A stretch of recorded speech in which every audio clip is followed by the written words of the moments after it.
O gênero de FPS é um dos mais famosos e importantes de toda a história dos videogames, né? FPS que vem de First Person Shooter, ou simplesmente tiro em primeira pessoa.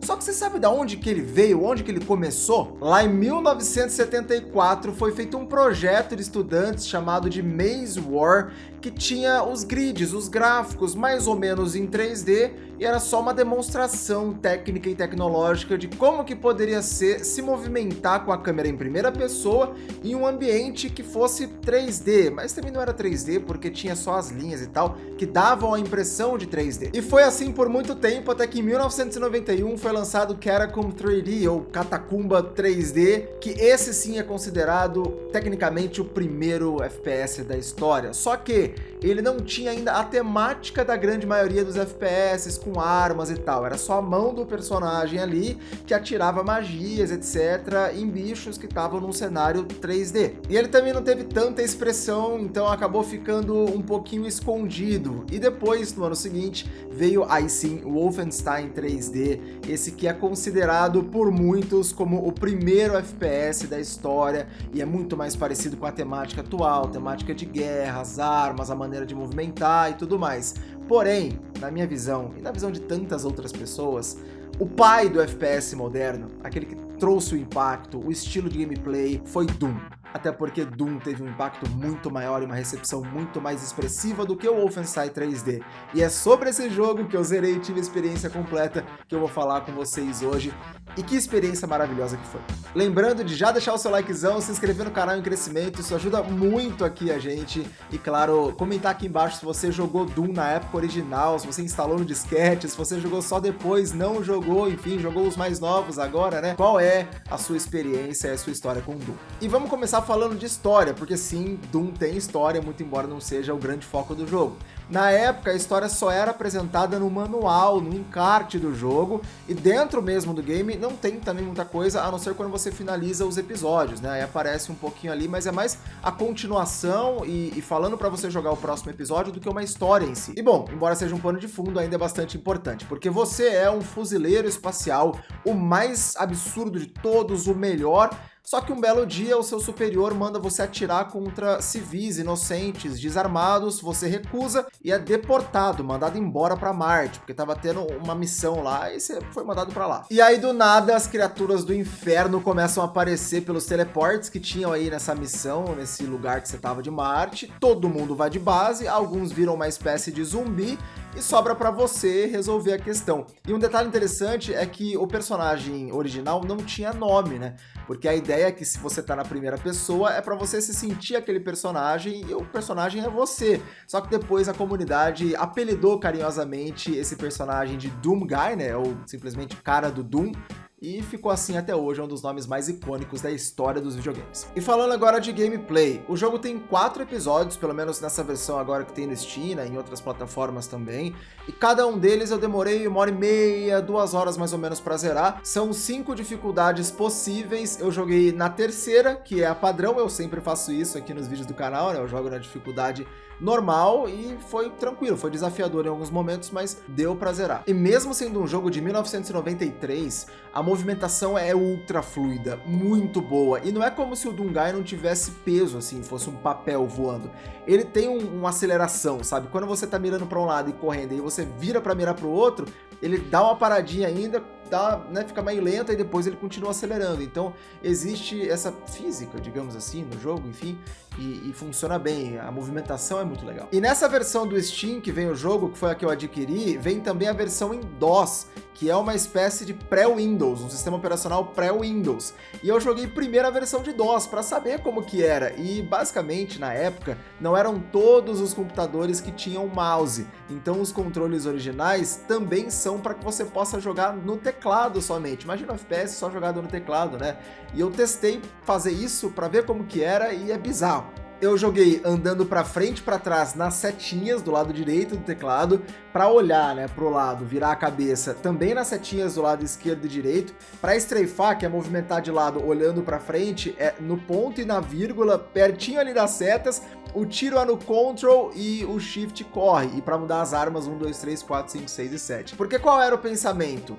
que andar para frente e para trás deveria ficar perto em relação a controles de olhar para o lado e virar a cabeça, e não de estreifar. Hoje em dia, WASD no teclado, né, você vai para frente, para trás, anda de lado e anda para o outro, mas olhando sempre para o mesmo lugar. E nessa época não era essa a visão que os desenvolvedores tinham. E isso pode ser comprovado, por exemplo, com o GoldenEye de 64, o próprio World of Warcraft, que veio bem depois, tempos depois. O A e o D, originalmente, viram o personagem, como se fosse você virando a cabeça. E o Q e o E que fazem esse strafe de um lado pro outro, né? Então era um pensamento da época, e assim, dá pra se acostumar com os controles? Dá. Mas é um tanto quanto bizarro. Vocês estão vendo aí a foto de como que fica a minha mão na hora de jogar. Isso sem contar para buscar os armamentos diferentes, tem que mexer a mão e voltar, é bem mais difícil, né? Teria que acostumar só com ele. Aí eu fui, joguei uns 5 níveis ali do primeiro episódio, me surpreendi porque eu consegui passar desses níveis, eu tava ficando bom nesse estilo de controle, mas aí eu abracei as qualidades de vida da modernidade e fui para a versão atual, que também tem a resolução mais certinha preenchida aí no monitor, opções mais novas, né? Um frame rate melhor, então compensa jogar nela. Até porque nenhum desafio do jogo depende exclusivamente que você jogue com os controles originais.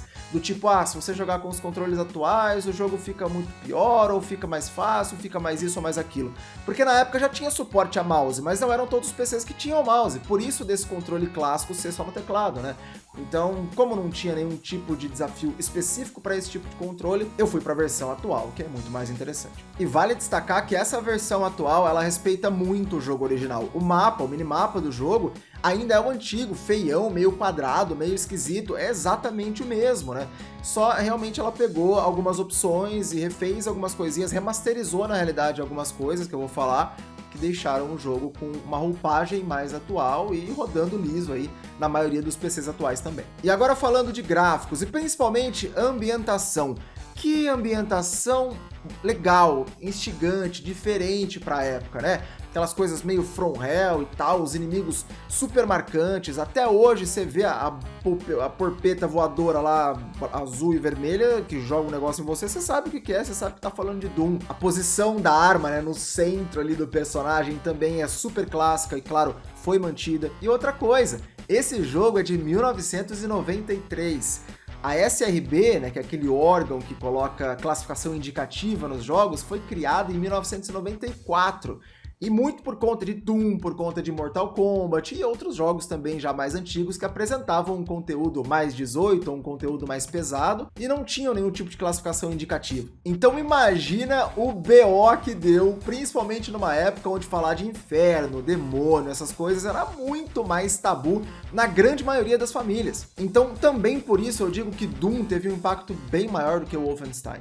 Não só em vendas, não só em crítica, mas também nessa questão de ficar na boca das pessoas, porque olha lá, o jogo que você mata demônios e é em 3D, e os demônios parecem reais, e meu Deus do céu, tudo isso acontecia na época, querendo ou não. Se um jogo de FPS tava na boca do povo e começou a ficar famoso também por conta desses tabus, o gênero de FPS começou a se popularizar cada vez mais, porque para cada 3, 4 pessoas que odiavam o jogo, com certeza uma ou duas iam lá curtir, iam pelo menos se interessar para jogar, e começaram a jogar, e depois interessaram-se também em tantos outros jogos de FPS que acabaram sendo lançados. E aí pode ser frescura minha, mas se tivesse um filtro CRT nessa versão atual, ou se eu tivesse um monitor de tubo, né, o jogo seria a versão perfeita, cara, porque ficaria, na minha visão, bem mais bonito, né?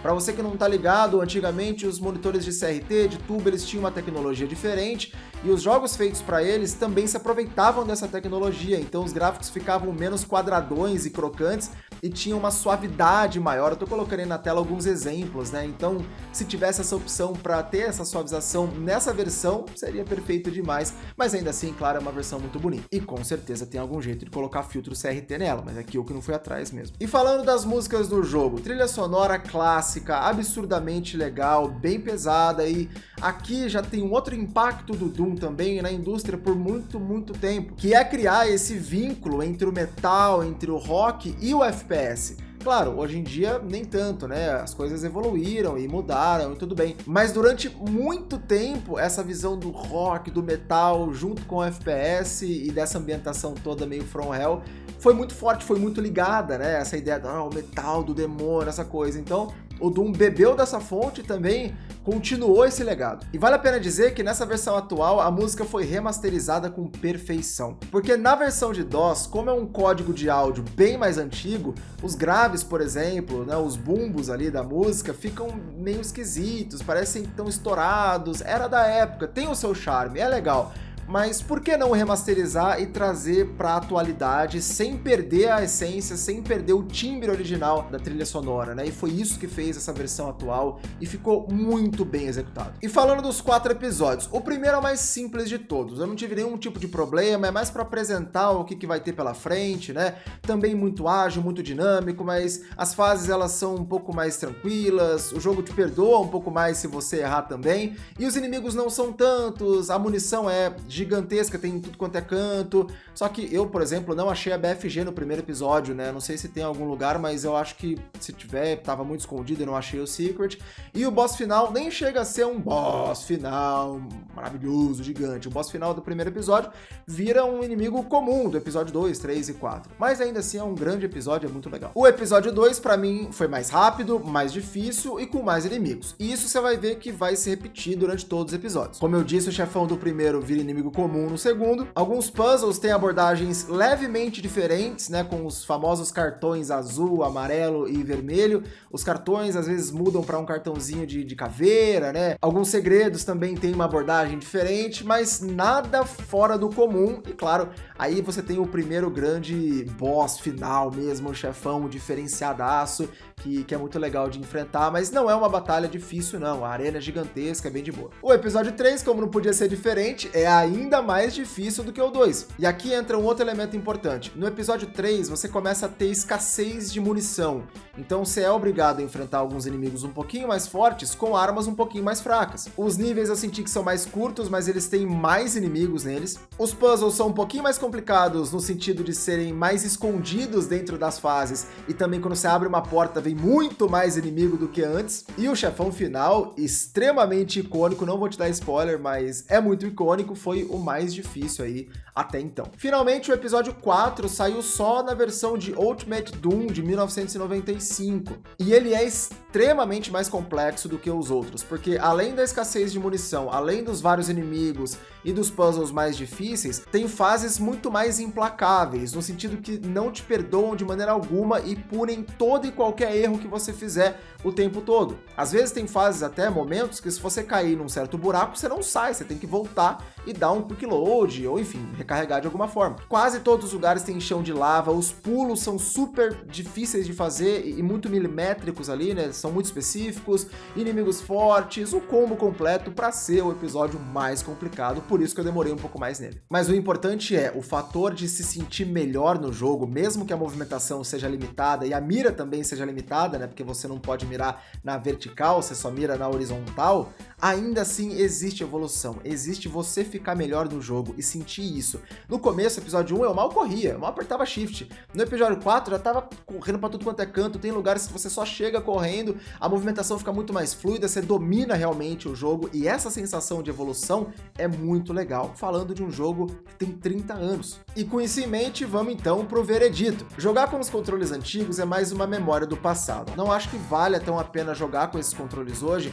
a não ser que você queira se desafiar, ou como eu fiz, né, ter uma noção de como que era a experiência mais próxima da original mesmo. Agora, a jogabilidade dessa nova versão é ultra atual, é muito boa, muito fluida, ainda é pilar e base e parâmetro para vários e vários jogos, e é uma das jogabilidades mais divertidas que tem no FPS. Então o jogo não te trava, a jornada pelos episódios é muito boa e, mais uma vez, hiper divertida, é muito legal. Então vale muito a pena jogar Doom. Seja você um fã de FPS, uma pessoa que nunca jogou FPS, uma pessoa mediana em FPS, não importa, vale demais a pena jogar Doom.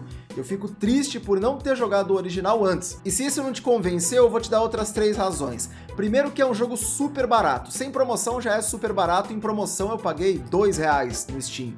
Segundo que o jogo roda em tudo, em absolutamente tudo, e virou até meme internacional, o pessoal tentar rodar Doom em calculadora, em geladeira e tudo mais. E terceiro, que você vai estar experienciando vivenciando uma parte super significativa da história dos videogames, não só dos FPS, mas dos videogames em geral. E vai te ajudar a entender como que era a cabeça e o desenvolvimento da época e, obviamente, entender como que foi toda a evolução até chegar no dia de hoje. E é isso, espero que tenham curtido. Mais uma vez, já deixa seu likezão no vídeo, ajuda demais o canal em crescimento. Se inscreve também no canal, tem vídeos segunda e quinta e shorts terça, quarta e sexta, muito conteúdo a semana inteira. E comenta aqui embaixo se você curtiu o vídeo, o que você acha de Doom, se você já jogou, se você ainda vai jogar, enfim. Vamos trocar essa ideia sobre esse FPS magnífico. E é nóis, tamo junto, tchau!